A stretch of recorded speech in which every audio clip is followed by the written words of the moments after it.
अस्सलामुअलैकुम, welcome back to another blog.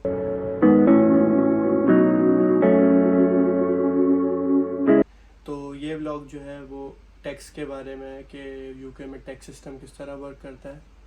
तो चलें शुरू करते हैं।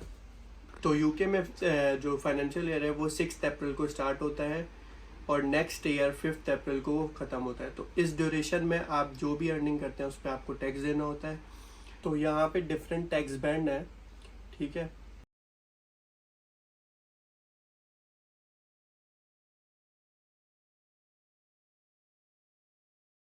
में आप लोगों को पर्सनल अलाउंस मिलता है जो कि 12,570 होता है, उस पर कोई टैक्स नहीं होता।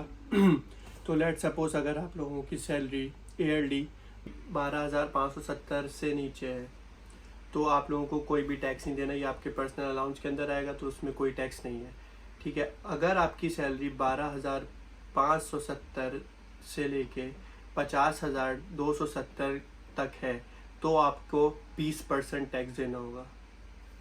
तो अगर आपकी सैलरी अगर फॉर एग्जांपल 50,000 है तो 50,000 में से 12,570 जो पर्सनल अलाउंस है वो माइनस हो जाएगा, ठीक है। और जो रिमेनिंग अमाउंट बचेगा उस पर आपको 20% टैक्स देना होगा।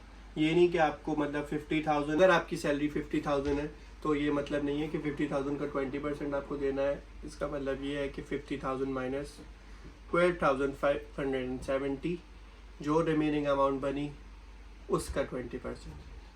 तो हायर रेट जो है वो है 50,270 से लेके 1,25,000 तक, वो उस पर 40%, और 1,25,000 से ऊपर जो है वो 50% आपको टैक्स पे करना होता है।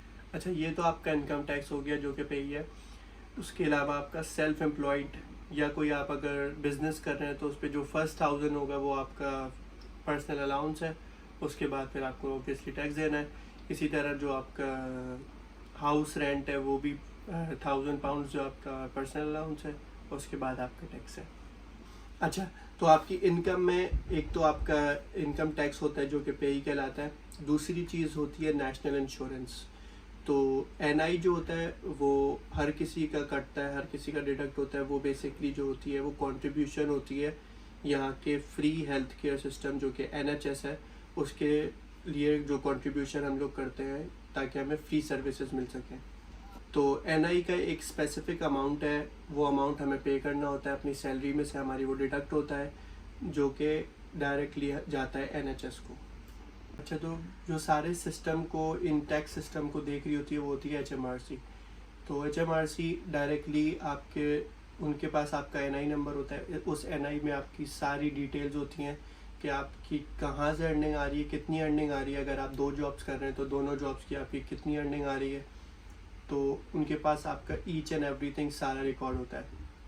तो अगर आप आवरली वेज पे काम कर रहे हैं तो कभी कभी ऐसा होता है कि आपने वीकली 70 आवर्स कर लिए, कभी आपने 20 आवर्स किए या कभी 40 आवर्स किए।